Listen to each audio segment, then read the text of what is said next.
4380 jours. C'est la durée de vie moyenne d'un chien. 12 ans. Nous aurons peut-être l'immense joie de profiter de certains d'entre eux pendant de nombreuses années supplémentaires, et la tristesse abyssale d'en perdre d'autres bien trop tôt à notre goût. Alors puisque leur route à nos côtés sera forcément éphémère, ne perdons pas de temps avec des théories vaseuses et des idées reçues d'un autre âge sur ce qu'est réellement un chien. Je m'appelle Céline Errand. Je suis éducatrice et comportementaliste canin à mon compte depuis le 1er avril 2019. Par le biais de mon entreprise Aura, accompagnement du chien de famille, j'ai pour vocation à aider les particuliers à développer leur relation avec leurs chiens, à mieux les comprendre et à leur permettre d'avoir une place pleine et entière au sein du foyer. Dans ce podcast, j'aimerais rendre honneur à celle que j'étais à 17 ans, celle qui avait soif d'apprendre mais qui n'a eu à sa disposition que des conseils défaillants. Je vous propose donc ici des ressources gratuites, développées et nuancées, exprimées avec beaucoup de tendresse et une pointe d'humour, pour permettre à toute personne intéressée de mettre un pied dans l'éducation canine sans y laisser des plumes. Et puisque la carte ne fait pas le territoire, j'inviterai à mon micro des professionnels de tous horizons pour une vision pluridisciplinaire et en 3 dimensions de nos partenaires canins.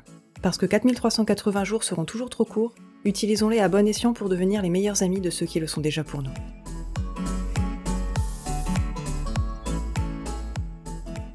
Bonjour à tous et bienvenue dans ce tout premier épisode du podcast 4380 jours. Comme premier épisode, je vais faire preuve d'une originalité intersidérale parce que je vais vous parler de moi. J'aimerais prendre quelques minutes pour me présenter, moi, mon parcours, pourquoi j'ai créé ce podcast, bref, me délier un peu derrière le micro et vous permettre de mieux me connaître.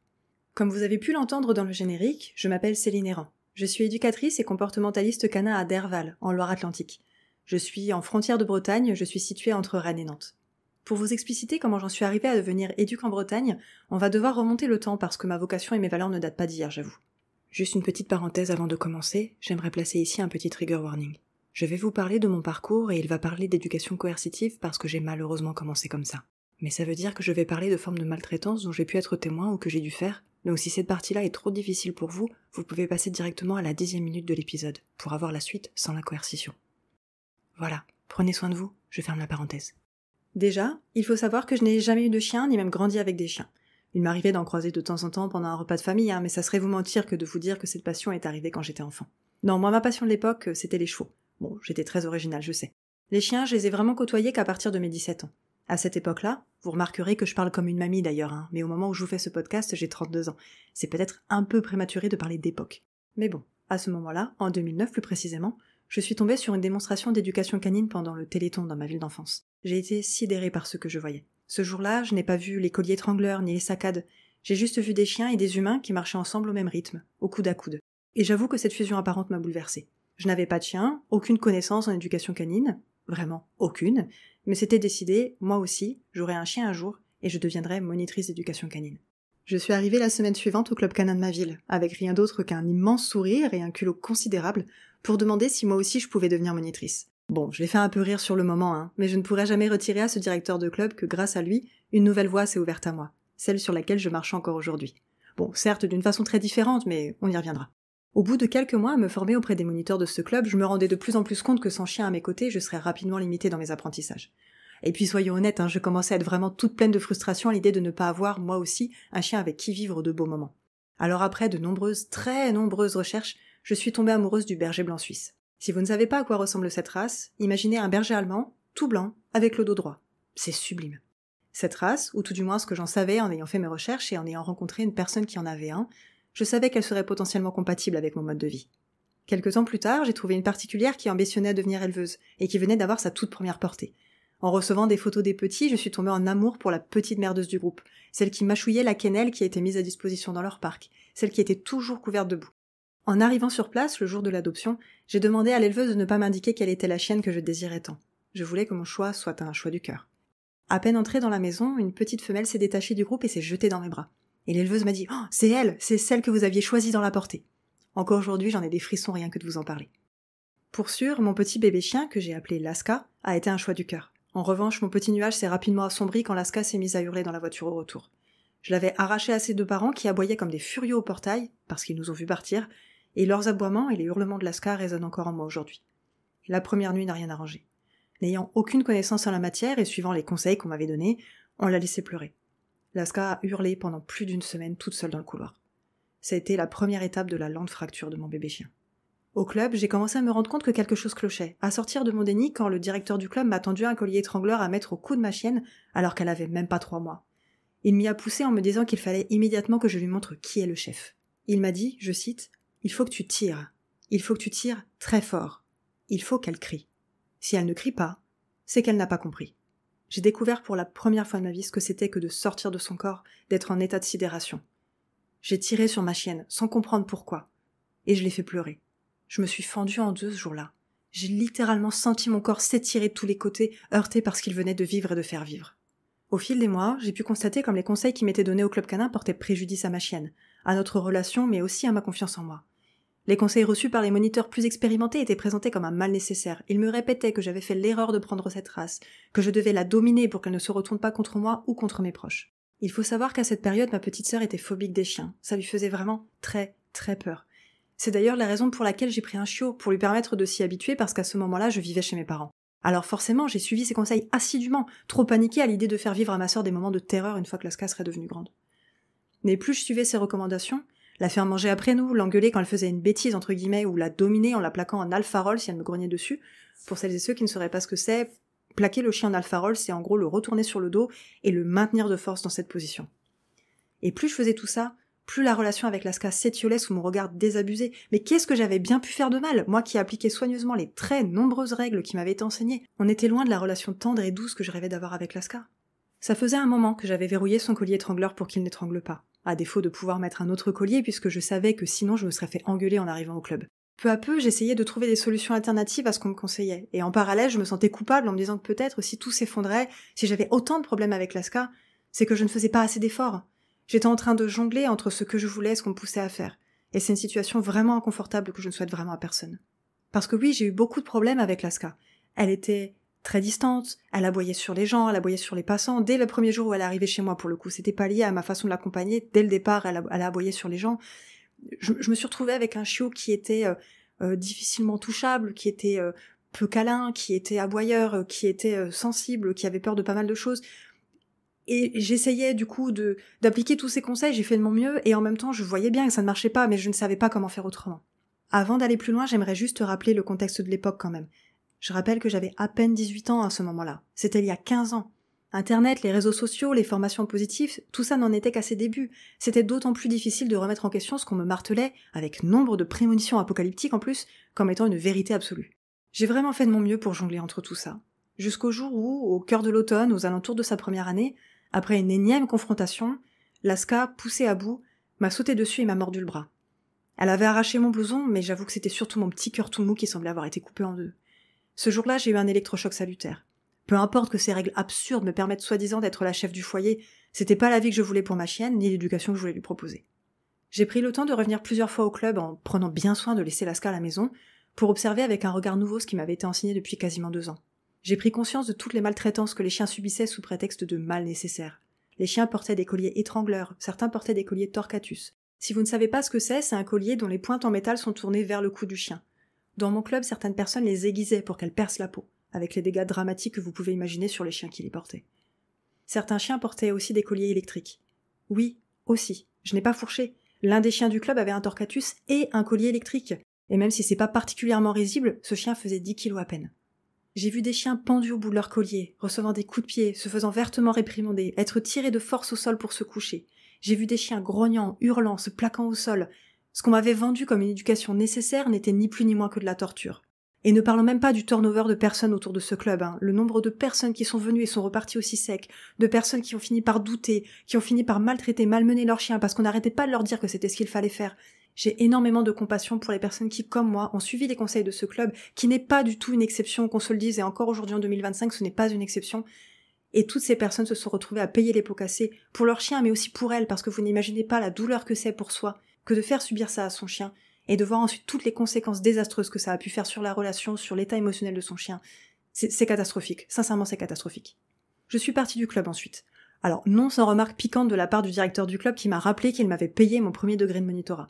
Je lui ai fait un chèque, je lui ai balancé sur la table, et j'ai tourné les talons. Je n'y suis plus jamais revenue. Il m'a fallu du temps pour sortir de ma torpeur, pour dissoudre toutes les connaissances archaïques qu'on m'avait martelées jusqu'alors. Mais grâce à Laska, j'ai remis en question en profondeur tout ce que je pensais savoir, et je me suis promis de ne plus jamais tomber dans de telles dérives. Je me suis juré de chercher des approches qui respecteraient toujours l'intégrité physique, émotionnelle et mentale des chiens qui croiseront mon chemin, pour ne plus jamais vivre ou faire vivre cette dérive banalisée. Plus jamais. Ce parcours, même s'il a été très difficile pour moi et pour Laska à l'époque, Je ne le regrette pas. Il m'a permis de voir, de très près d'ailleurs, à quoi peut ressembler l'éducation coercitive. D'ailleurs, en l'occurrence, il se revendiquait comme étant des tradis bonbons, de temps en temps donner une croquette au chien. Ça m'a permis également d'intégrer jusque dans mes cellules pourquoi je ne pouvais pas cautionner ça, d'avoir des arguments solides à présenter auprès des personnes que j'accompagne et qui pourraient peut-être être réfractaires au changement, et c'est normal. Ça m'a aussi permis de solidifier une valeur qui me tient beaucoup à cœur, celle de ne pas juger mes clientes et clients pour leurs erreurs passées. Changer, ça prend du temps, surtout quand on a des conseils défaillants. Et qui suis-je pour juger d'une personne qui utiliserait encore des outils coercitifs, moi qui m'en suis servi aussi.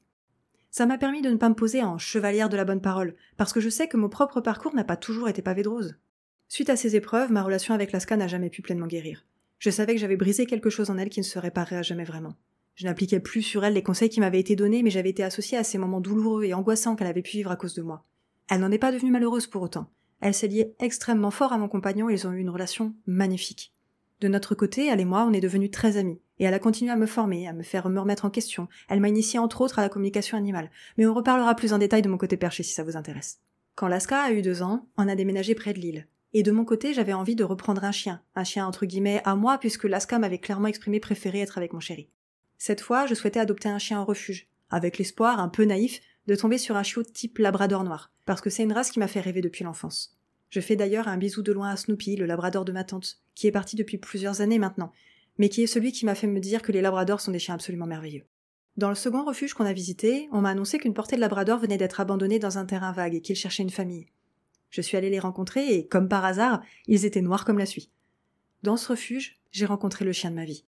À l'époque, il s'appelait numéro 30 764. C'était un bébé chien de 3 mois qui était dans un chenil avec son frère qui le rabrouait pendant les repas. Dans l'ambiance sourde du refuge, qui résonnait par les aboiements des autres chiens, ce tout petit chien repoussé par son frère est venu vers moi et s'est assis, me fixant dans le blanc des yeux de longues secondes, en silence. Ça a été l'un des plus beaux moments de ma vie. Comme la portée avait été fraîchement abandonnée, il fallait attendre une semaine réglementaire avant de pouvoir accueillir ce petit être à la maison.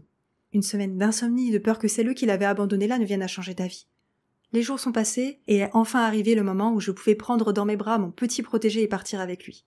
Avec ce début de vie triste à mourir, il lui fallait un nom à sa hauteur, à la hauteur de ce regard de braise qu'il a posé sur moi durant ces quelques secondes qui sont devenues pour moi une éternité. C'est ainsi que Vulcain, le dieu du feu et de la forge, lui a prêté son nom. Je pourrais vous parler pendant des heures de Laska, je pourrais vous parler pendant des décennies de Vulcain. Vulcain était un chien intense, sensible, expressif, délicat, il était tendre et profondément généreux. Il était toujours d'excellente humeur. Vulcain illuminait les journées les plus sombres en pignant de joie, la queue en mouvement permanent. Mais qui est-ce qu'il en a fait tomber des trucs sur la table basse ? C'était un chiot de 3 mois dans un corps d'adulte. Avec Vulcain, j'ai pu guérir de mon parcours précédent, mettre en application ce que j'estimais être juste, et il m'a montré à quel point c'était pertinent. Vulcain est devenu au fil du temps un chien réfléchi, patient, dynamique quand il le fallait, doux et jovial, motivé dans le travail et capable de patienter en parallèle. Vulcain, de mes yeux, c'était un chien parfait. Mais parce qu'il était très sensible physiquement, Vulcain m'a permis de faire un nouveau virage dans mon parcours. Le simple fait de lui prendre une patte pour lui couper une griffe pouvait le faire hurler de panique et se débattre comme s'il était pris dans un collet, et je ne lui ai jamais coupé une griffe trop courte. De base, ça lui faisait très peur. Mais puisque la contrainte et la coercition n'étaient évidemment plus des options pour moi, et ce depuis longtemps, j'ai cherché des alternatives. Et c'est comme ça que j'ai mis le doigt dans l'engrenage de l'entraînement aux soins et que je me suis découvert une vocation et une passion supplémentaires.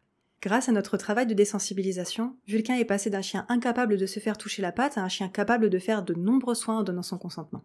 À la fin de sa vie, il a même été capable de faire une séance d'ostéopathie en soins coopératifs alors qu'il était très douloureux. De tout ça, je vous en reparlerai parce que forcément, je ne peux pas vous faire un podcast sans vous parler d'entraînement aux soins tellement c'est important. Alors, oui, je vous ai dit à la fin de sa vie, parce que Vulcain nous a quittés début 2023 d'un cancer de la prostate et de la vessie. Il s'est passé 5 semaines entre ses tout premiers symptômes et son décès. Il avait à peine 9 ans. Laska, elle, est partie d'une maladie auto-immune à seulement 6 ans et demi, d'une anémie hémolytique qui l'a foudroyée en 3 semaines de temps. Le nom de ce podcast, c'est pour leur rendre hommage. Parce que la vie est très courte et celle de nos chiens plus courte encore. Donc je souhaite que vous ayez à votre disposition des ressources pour ne pas perdre de ce temps qui est si précieux. De mon côté, j'ai pris le temps de faire le deuil du chien de ma vie et de me demander si je me sentais prête à reprendre un chien. Ça m'a pris du temps, ça m'a pris 7 mois, j'en avais vraiment besoin. J'avoue que Vulcain ne m'a pas vraiment laissé le choix, et il a mis sur ma voie la plus merveilleuse des patates dorées. Je vis aujourd'hui avec Rune, une golden retriever de lignée mixte et née dans un élevage de super qualité. Si Vulcain a été le chien de ma vie, Rune est la chienne de mes rêves. Elle est douce et super bourrine, patiente et se frustre en 2 secondes, m'invite à méditer et m'envoie des coups de patte dans la tronche au réveil. Rune, elle porte bien son nom. Elle est l'équilibre entre le ciel et la terre, entre le feu et l'eau. C'est une chienne super ancrée, perchée à ses heures, qui m'enseigne 1000 choses à la minute. Rune est née en juin 2023. Elle a donc 1 an et demi au moment où je vous fais ce podcast. On a tout à apprendre, tout à vivre, tout à découvrir. Rune, elle m'a permis de consolider ce que je visais déjà pour Vulcain, avec de meilleures connaissances et compétences qu'il y a 10 ans, j'espère. Et waouh, que ça envoie du rêve! Et justement, dans ce podcast, je vous partagerai tous ces questionnements, toutes ces réflexions, constatations que j'ai pu avoir pendant cette dernière décennie et qui m'ont mené où j'en suis aujourd'hui. Aujourd'hui, je suis viscéralement convaincue que nos chiens ont énormément à nous enseigner, et que le meilleur moyen d'apprendre, c'est de le faire avec plaisir, pour nos chiens, mais aussi pour nous. Je suis persuadée que respecter l'intégrité physique, émotionnelle et mentale des chiens et des humains est une priorité absolue. Que si la coercition n'est ni éthique ni pertinente envers les chiens, elle ne l'est pas plus envers les humains qui nous appellent pour avoir de l'aide. Je ne me revendique d'aucune école, d'aucune étiquette, mais si je devais vous résumer ma façon de considérer Rune et les chiens de façon générale, je vous dirais que je veux qu'ils gardent une place pleine et entière au sein des foyers, qu'ils gardent leur individualité et leur personnalité propre, et que ma mission c'est de veiller à ne surtout pas les éteindre. Mais attention, ça ne veut pas dire pour autant qu'on ne pose pas de règles au quotidien, hein. Je veux enseigner les minimums incompressibles pour que nos chiens s'intègrent facilement en société, parce que je ne dis pas non plus qu'il ne faut rien enseigner à ces chiens, loin de là, mais je veux me focaliser le plus possible sur les bons moments partagés et le développement de notre relation avec eux. Nos chiens n'ont pas choisi de vivre chez nous. Je considère donc que c'est notre devoir de gardien et de gardienne de chercher à les comprendre et de leur permettre d'avoir une vie confortable. Concernant mon travail en tant qu'éducatrice, je me présente souvent comme une éducatrice de la vulgarisation et de la démocratisation.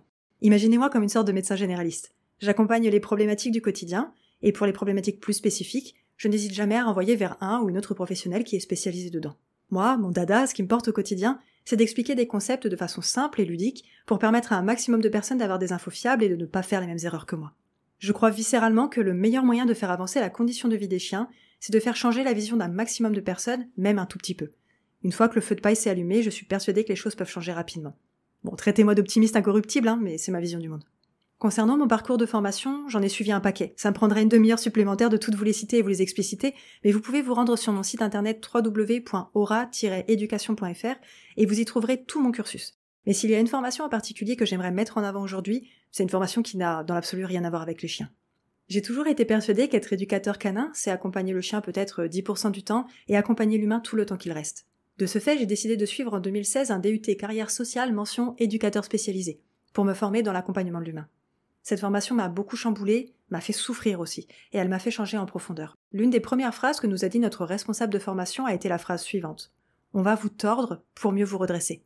Ça vous donne une image assez claire du niveau d'exigence de ce type de formation.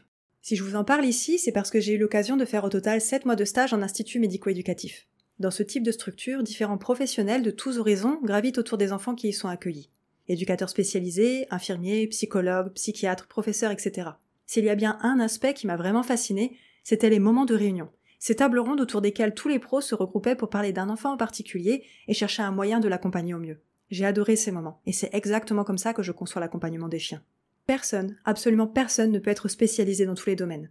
Et prétendre le contraire, c'est soit être dans un profond déni, soit dire un vilain mensonge. Alors puisqu'on ne peut pas tout maîtriser, je suis plus que convaincue que le travail synergique entre professionnels peut vraiment faire la différence. C'est la raison pour laquelle je travaille en collaboration avec nombre de pros géniaux, qu'ils soient vétérinaires, ostéopathes, comportementalistes, professionnels de médecine alternative ou d'énergétique, psychologues, éleveurs, mais aussi, bien sûr, éducateurs et éducatrices canins.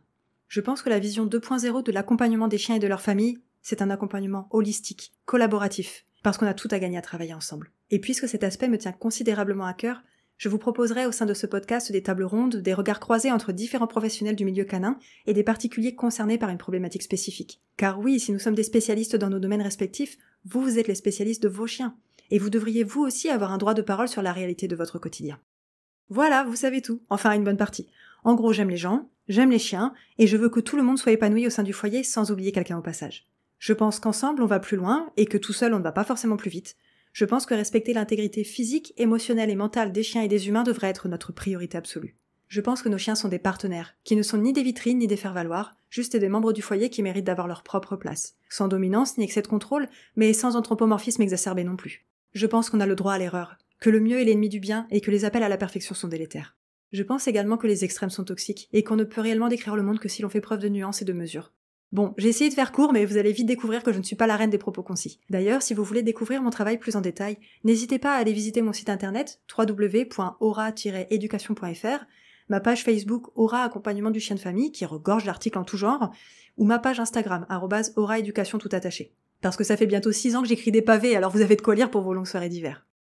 Aussi, si vous ne le savez pas, en parallèle de mes accompagnements individuels, en présentiel ou en ligne, je propose également des classes en ligne. Au moment où je vous enregistre ce podcast, Je propose une classe en ligne de 11 semaines sur l'entraînement de nos chiens et une classe en ligne dédiée à l'entraînement aux soins de nos chiots. Il y en a plein d'autres qui vont arriver, donc n'hésitez pas à aller visiter mon site dédié www.auraformation.fr, tout attaché et formation au singulier, même que vous pourrez vous inscrire si vous le souhaitez à ma newsletter, comme ça vous aurez toutes les infos en exclusivité. Sur ces paroles, je vais rendre le micro et aller passer du temps avec ma bidou. Ce podcast, il est prévu pour avoir un post tous les 15 jours, donc je vous dis à très vite. Prenez soin de vous, prenez soin de vos chiens. Des bisous sur vos truffes!